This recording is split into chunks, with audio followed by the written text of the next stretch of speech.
Equivalent fractions. Equivalent fractions are two or more fractions which represent the same part of the whole. Equivalent fractions are two or more fractions which represent the same part of the whole. Equivalent fractions या समतुल्य भिन्न वे होती हैं जो किसी पूर्ण के क्या करती हैं, समान भागों को प्रदर्शित करती हैं। जैसे ये देखिए, जैसे एक रोटी हमने ली, उसको हमने दो भागों में क्या कर दिया है, डिवाइड कर दिया, तो ये 1/2 बन गई। ठीक है, इसी को हमने क्या करा, 4 पार्ट्स में क्या कर दिया, हमने डिवाइड कर। 4 पार्ट्स में डिवाइड करने के बाद हमने क्या करा, 2 पार्ट्स को ले लिया। ठीक है, 2 पार्ट्स को लिया तो डिनोमिनेटर हमेशा क्या होता है, जितने इक्वल पार्ट्स में डिवाइड किया होगा वो डिनोमिनेटर हो गया, तो डिनोमिनेटर 4 और न्यूमरेटर कितना हो गया, 2। उसके बाद हमने क्या करा, इसको 6 पार्ट में क्या कर दिया है, डिवाइड कर दिया है। यहाँ पे डिनोमिनेटर 6 और यहाँ पे 3 पार्ट्स को हमने ले लिया है, तो न्यूमरेटर कितना हो जाएगा, 3। और वैसे ही हमने इसको क्या करा, 8 पार्ट में क्या करा, हमने इसको डिवाइड कर दिया। 8 पार्ट में डिवाइड करके हमने क्या करा, 4 पार्ट्स को ले लिया। ये हो जाएगा 4/8। जो इक्विवेलेंट फ्रैक्शंस होती हैं, समतुल्य भिन्न होती हैं, वो ऐसी भिन्न होती हैं, दो या दो से अधिक फ्रैक्शंस जो क्या करती हैं, होल के क्या करती हैं, सेम पार्ट को क्या करती हैं, रिप्रेजेंट करती हैं। Equivalent fractions are those fractions which represent the same part of the whole. 2 और more than 2, 2 या 2 से अधिक ऐसी भिन्न है जो क्या करती हैं, किसी होल के समान भागों को प्रदर्शित करती हैं। कैसे, ये इसका आधा ये है और इसका आधा ये है ना, इसका आधा, इसका हाफ ये है, जस्ट इसका हाफ देखिए ये है और इसका हाफ ये है। अगर हम इसको ऐसे भी तोड़ेंगे तो ये हो जाएगा 2 1 जा 2, 2 2 जा 4, 3 1 जा 3, 3 2 जा 6, 4 1 जा 4, 4 2 जा 8। तो इक्विवेलेंट फ्रैक्शंस वे होती हैं जो क्या करती हैं, 2 या 2 से अधिक ऐसी फ्रैक्शंस जो क्या करती हैं, होल के सेम पार्ट्स को रिप्रेजेंट करती हैं। अब हमने चेक करना है कि ये फ्रैक्शंस इक्विवेलेंट हैं या नहीं है, समतुल्य भिन्न है या नहीं है। 2 फ्रैक्शंस आपके पास दी होंगी और आपको चेक करनी है कि ये इक्विवेलेंट फ्रैक्शंस हैं या नहीं है। तो उसको चेक करने के लिए आपको क्या करना पड़ेगा, सबसे पहले तो आपको न्यूमरेटर और डिनोमिनेटर में कंफ्यूजन नहीं होना चाहिए। देखिए, 2 फ्रैक्शंस आपके पास दी हैं, सपोज एक है 5/7, इसको आपने चेक करना है और बताना है कि ये इक्विवेलेंट फ्रैक्शंस हैं या नहीं है। और दूसरी है 15/21। 2 आपके पास फ्रैक्शंस हैं, दिखने में ऐसी लग रही हैं कि पता नहीं है इक्विवेलेंट होंगी या नहीं होंगी, और इसको आपको चेक करके बताना है कि ये फ्रैक्शन इक्विवेलेंट है या नहीं है। तो इसके लिए क्या करना है आपको, इसके लिए आपको जो पहली फ्रैक्शन है, देखो 2 फ्रैक्शंस आपके पास दी होंगी, आपको चेक करना है कि ये इक्विवेलेंट फ्रैक्शन है या नहीं है। पहली जो फ्रैक्शन है उसके न्यूमरेटर से दूसरे के डिनोमिनेटर को आप क्या करेंगे, मल्टीप्लाई करेंगे। पहली जो फ्रैक्शन है उसके न्यूमरेटर से दूसरे फ्रैक्शन के डिनोमिनेटर को मल्टीप्लाई करेंगे। ठीक है, और जो दूसरे न्यूमरेटर है उसके न्यूमरेटर से इसको दूसरी फ्रैक्शन के न्यूमरेटर से पहली फ्रैक्शन के डिनोमिनेटर को क्या करेंगे, मल्टीप्लाई करेंगे। 15 × 7। अब देखिए, अगर यहाँ पर इन दोनों को मल्टीप्लाई करने के बाद यहाँ पे प्रोडक्ट अगर सेम आता है तो इसका मतलब ये दोनों जो फ्रैक्शंस हैं वो क्या है, इक्विवेलेंट। क्या कहा हमने, 2 जो फ्रैक्शन है उसको अगर आपको चेक करना है ये इक्विवेलेंट है या नहीं है, तो पहली जो फ्रैक्शन है, पहली फ्रैक्शन के न्यूमरेटर से दूसरी फ्रैक्शन के डिनोमिनेटर को मल्टीप्लाई करना है, और दूसरी फ्रैक्शन के न्यूमरेटर से पहली फ्रैक्शन के डिनोमिनेटर को मल्टीप्लाई करना है। अगर प्रोडक्ट यहाँ पे सेम आता है, ठीक है, यहाँ पे इसका प्रोडक्ट और इसका प्रोडक्ट सेम आता है, तो आप कहेंगे कि ये दोनों जो फ्रैक्शंस हैं वो क्या है, इक्विवेलेंट है। देखिए 15 7 जा 105 और 21 7 जा 105, करके देख लीजिए। 5 1 5, 5 2 10, तो यहाँ पे जो प्रोडक्ट निकल के आया वो क्या आया, सेम आया। तो आप कहेंगे कि 5/7 एंड 15/21 आर इक्विवेलेंट फ्रैक्शंस। 5/7 और 15/21 क्या है, समतुल्य भिन्न है, इक्विवेलेंट फ्रैक्शंस है। इसी तरह से आप और भी चेक कर सकते हैं। देखिए दूसरी फ्रैक्शन देखिए, 3/7 एंड 24/56।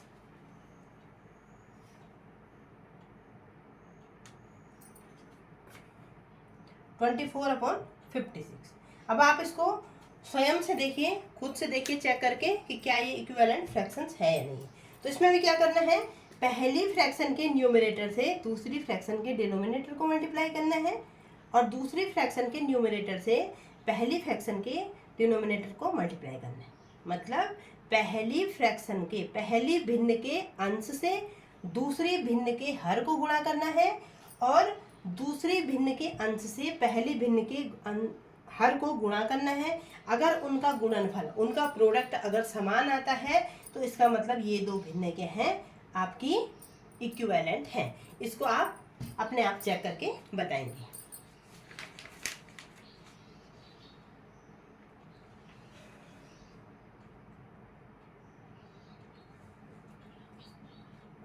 ठीक है, हो गया।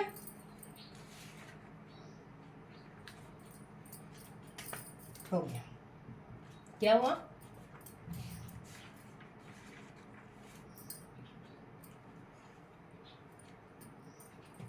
क्या कहा हमने, 3/56 एंड 24/7।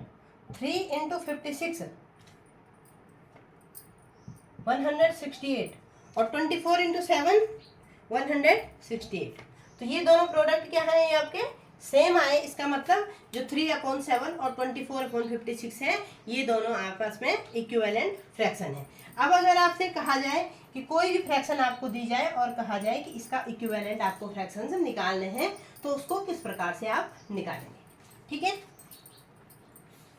इक्विवेलेंट फ्रैक्शन चेक करना आपको आ गया होगा। इक्विवेलेंट फ्रैक्शन को चेक करने के लिए आपके पास अगर दो फ्रैक्शंस दी हुई हैं तो आपने क्या करना है, पहली फ्रैक्शंस के अंश या न्यूमरेटर से दूसरी फ्रैक्शन के डिनोमिनेटर को मल्टीप्लाई करना है और दूसरी फ्रैक्शन के न्यूमरेटर से पहली फ्रैक्शन के न्यूमरेटर को मल्टीप्लाई करना है। इनका प्रोडक्ट अगर सेम आता है तो आप कहेंगे कि ये दोनों फ्रैक्शंस क्या हैं, इक्विवेलेंट हैं। अब देखिए आपको इक्विवेलेंट फ्रैक्शंस कैसे निकालनी है। सपोज आपके पास एक क्वेश्चन दिया हुआ है कि आपको एक 3/4 आपके पास एक फ्रैक्शन दी हुई है, 3/4। 3/4 के इक्विवेलेंट आपको 4 फ्रैक्शंस निकालनी है। ठीक है, right 4 fractions equivalent to fraction 3/4। 3/4 के इक्विवेलेंट या समतुल्य आपको 4 भिन्न लिखनी है। तो आपने क्या करना है, अभी हमने कहा था कि अगर इसको सेम डिजिट से, सेम नंबर से क्या करा जाए, मल्टीप्लाई या डिवाइड किया जाए तो इसकी वैल्यू में कोई अंतर नहीं आएगा। देखिए 3 अगर हम इसको 1 से लिखेंगे तो ये तो 3/4 ही हो जाएगा। इक्विवेलेंट फ्रैक्शन निकालने के लिए हमने क्या करा, 3/4 को हमने 2 से न्यूमरेटर को भी मल्टीप्लाई करा और 2 से क्या करा, डिनोमिनेटर को भी मल्टीप्लाई किया। तो ये जगह 6/8 एक इक्विवेलेंट निकल गई। दूसरी इंटू 3 कर दो, 3 3 जा 9, 4 3 जा 12। 3/4 इंटू 4 इंटू 4, 4 3 जा 12, 4 4 जा 16। फिर 3/4 इंटू 5 इंटू 5, तो ये जाएगा 5 3 जा 15 और 4 5 जा 20। अब देखेंगे कि आप चेक भी करेंगे कि ये इसके इक्विवेलेंट है या नहीं है। आपको 3/4 के इक्विवेलेंट 4 फ्रैक्शंस आपको लिखनी थी। 3/4 के इक्विवेलेंट आपने 4 फ्रैक्शंस निकाल दिए, 1 2 3 4। अब आप इसको चेक करके देखिए कि ये इसके इक्विवेलेंट है या नहीं है, ये इसके समतुल्य है या नहीं है।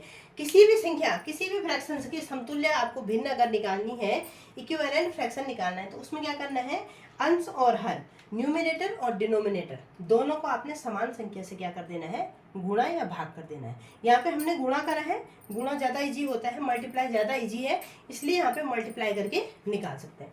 तो देखिए 3/4 इंटू 2 6/8 है और इसको फिर से काटेंगे, 2 4 जा 8, 2 3 जा 6, ठीक है, इसका मतलब ये इसका इक्विवेलेंट है। यहाँ देखिए 3 3 जा 9 और 3 4 जा 12 आ गया। फिर यहाँ पे 4 3 जा 12, 4 4 जा 16, 5 3 जा 15, 5 4 जा 20।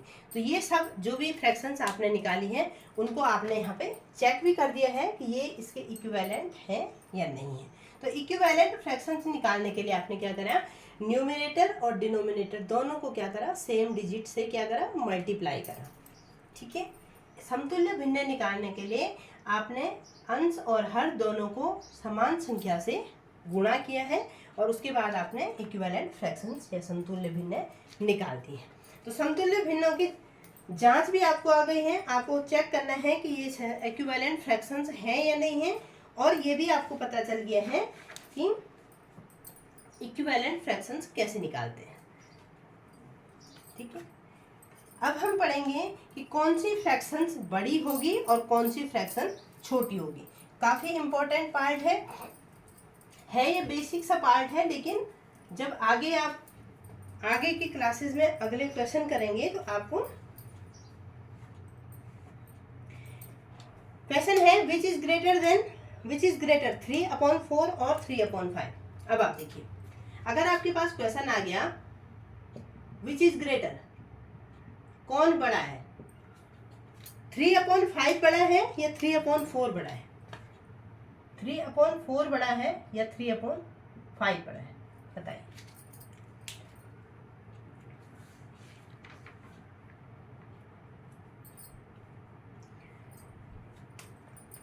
ये देखिए, हमारे पास एक, सपोज आप इसको एक चॉकलेट मान लीजिए। ठीक है, अब हमारे पास ये एक चॉकलेट है और इसको क्या करा, हमने एक होल माना। इस चॉकलेट को हमने दो हिस्सों में क्या करा, डिवाइड कर दिया। ये 1/2 हो जाएगा। ठीक है, इसी को हमने क्या करा,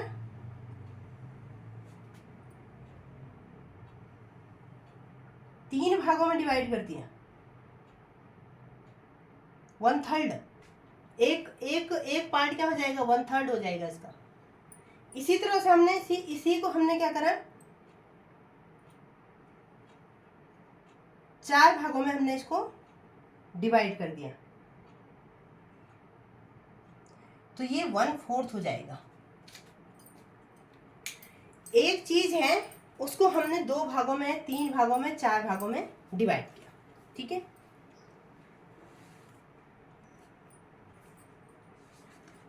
इसी तरह से हम उसको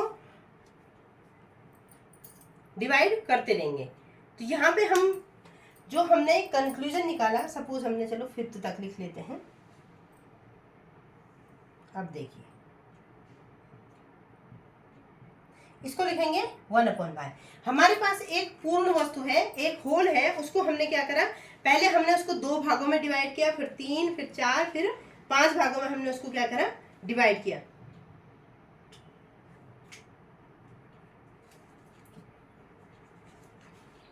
ठीक है, तो यहाँ पे हमने जो कंक्लूजन निकाला, यहाँ पे आपका क्या है, ये 1/3 है, 1/4 होगा, ये 1/5 होगा। अगर हम इसका एक हिस्सा लेंगे तो इसको 1/2 लिखेंगे, इसका एक हिस्सा लेंगे तो इसको हम 1/3 लिखेंगे,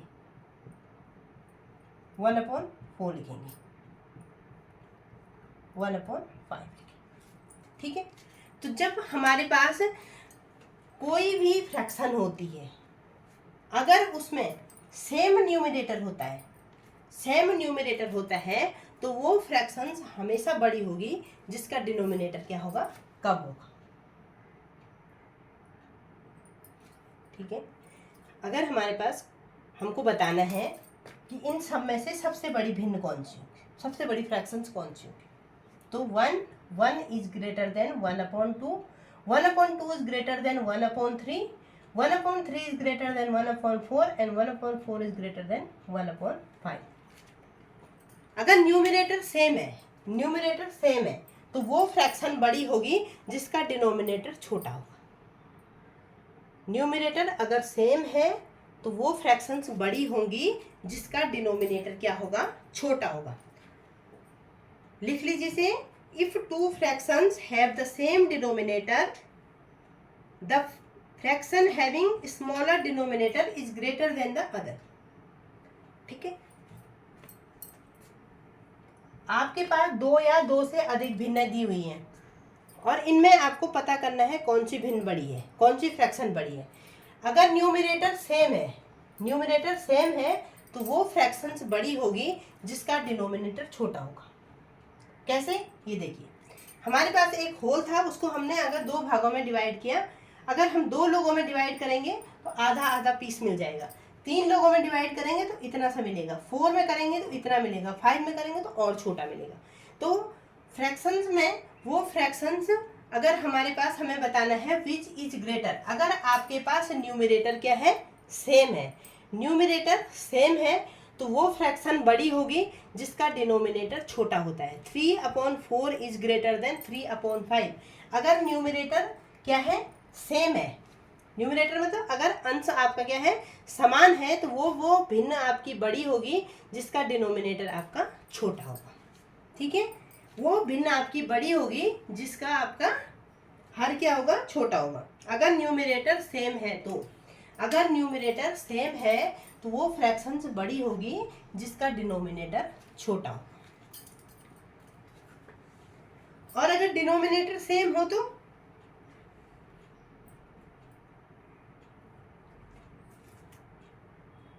ठीक,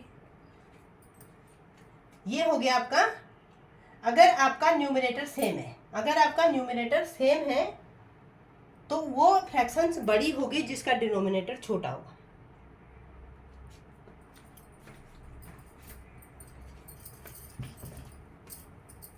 न्यूमरेटर जब सेम होता है तो वो फ्रैक्शंस बड़ी होती हैं जिसमें आपका डिनोमिनेटर छोटा होता है। ये आपको अच्छे से याद रखनी है कि जब न्यूमरेटर सेम होता है, दो या दो से अधिक अगर आप फ्रैक्शंस लेंगे, भिन्न लेंगे, उनमें अगर आपका न्यूमरेटर सेम होगा तो वो फ्रैक्शन बड़ी होगी जिसका डिनोमिनेटर क्या होगा, छोटा होगा।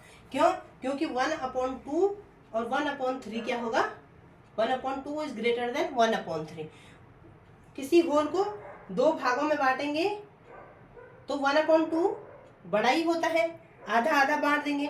और उसी वस्तु को हम अगर 3 भागों में बांटेंगे, एक चीज थी और उसको हमने क्या करा, 3 भागों में बांट दिया,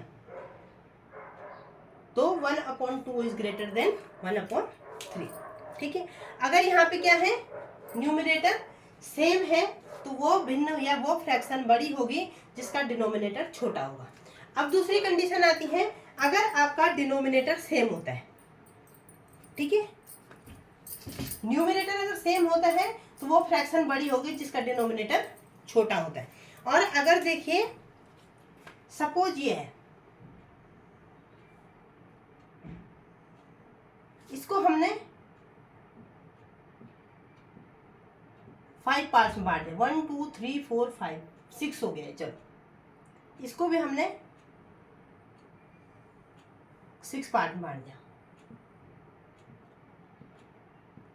ठीक है, 6। इसको भी हमने 6 पार्ट में बांट दिया, 6 पार्ट में बांट दिया। किसी भी एक, हमारे पास एक पूर्ण है, एक होल है, एक चॉकलेट है, उसको हमने 6 पार्ट में क्या करा, बांट दिया। तो जब टू फ्रैक्शंस में सेम डिनोमिनेटर होता है, अब यहाँ पे देखिए, यहाँ पे डिनोमिनेटर कितना होगा, 1 2 3 4 5 6। जितने भी किसी होल को हम जितने इक्वल पार्ट्स में डिवाइड करते हैं वो आपका डिनोमिनेटर आता है। 1 2 3 4 5 6, 1 2 3 4 5 6, यहाँ पे डिनोमिनेटर आपका 6 आया, सब में 6 आया। ठीक है, अगर आपका डिनोमिनेटर सेम होता है, ठीक है, और न्यूमरेटर क्या होता है, जितने पार्ट्स को आपने टेकन किया, जितने पार्ट्स को आपने लिया, उतने पार्ट्स को क्या करेंगे, डिनोमिनेटर। सपोज यहाँ पे हमने एक ही पार्ट, ये हो जाएगा 1/6, इसको ले लिया हमने, 2 पार्ट्स ले लिए, ये हो जाएगा 2/6।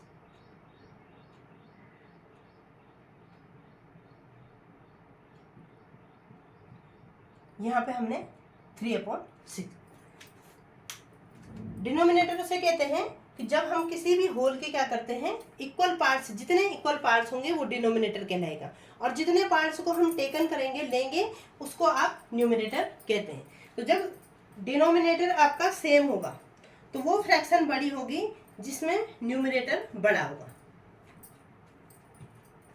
जब आपके डिनोमिनेटर सेम होंगे, ये देखिए आपके डिनोमिनेटर सेम है, इन सेम डिनोमिनेटर में वो फ्रैक्शन बड़ी होगी जिसका न्यूमिनेटर बड़ा होगा।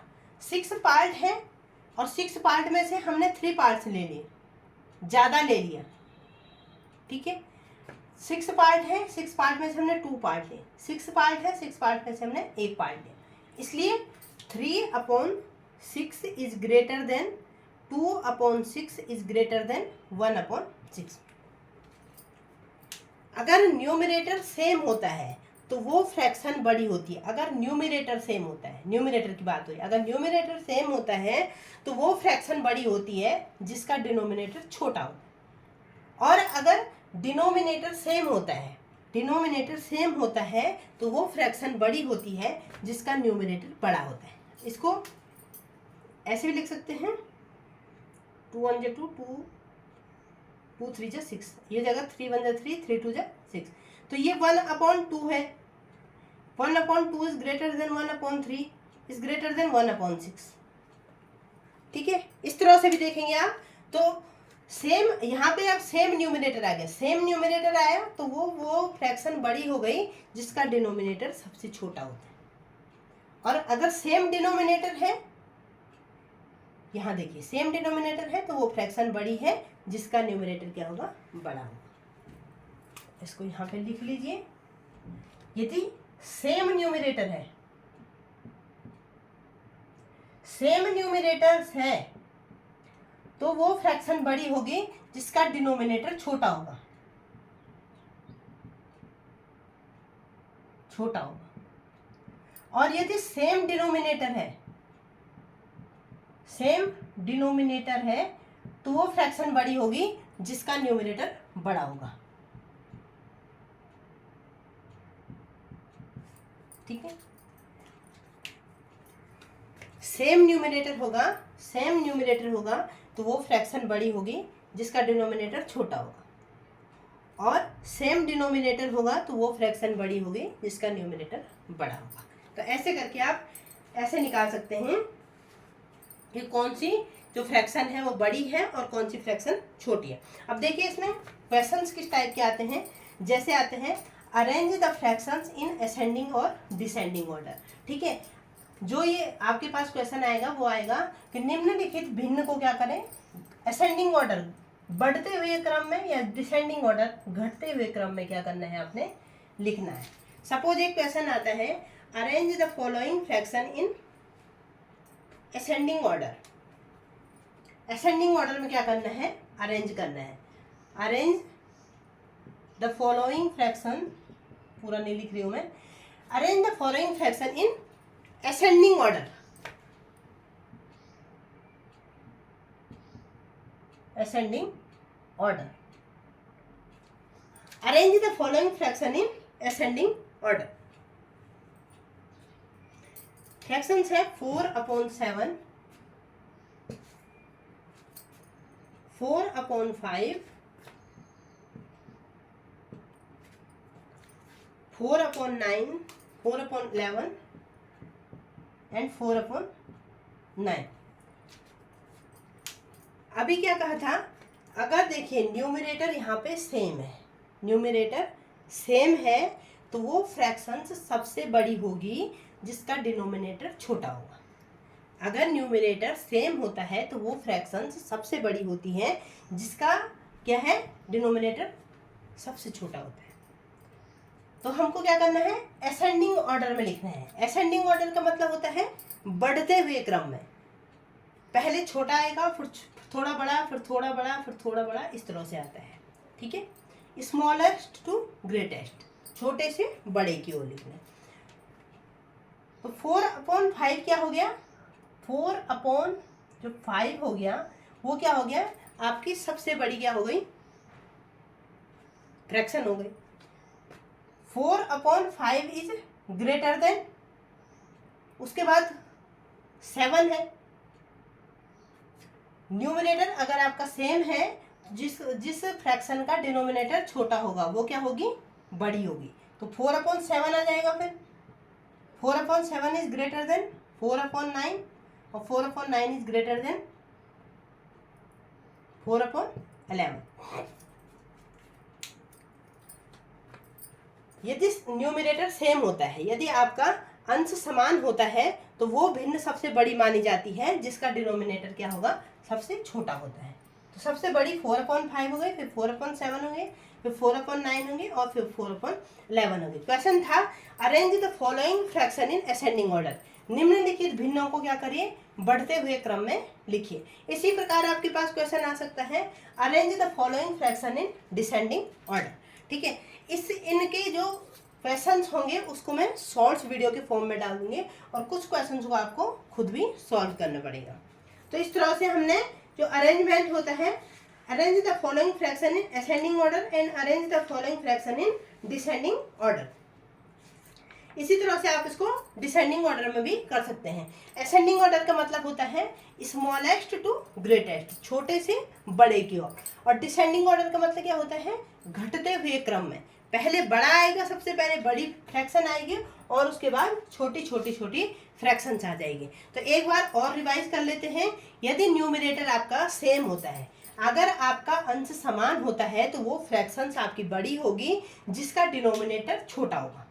ठीक है, और यदि डिनोमिनेटर आपके सेम होते हैं, डिनोमिनेटर सेम होता है, तो वो फ्रैक्शंस बड़ी होगी जिसका न्यूमरेटर क्या होगा, बड़ा होगा।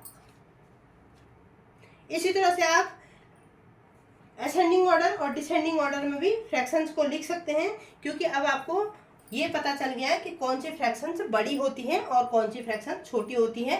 चेक करना आपको आ गया है कि न्यूमरेटर अगर सेम होता है तो फ्रैक्शंस को कैसे चेक करते हैं, और डिनोमिनेटर अगर सेम होता है तो फ्रैक्शंस को कैसे चेक करते हैं।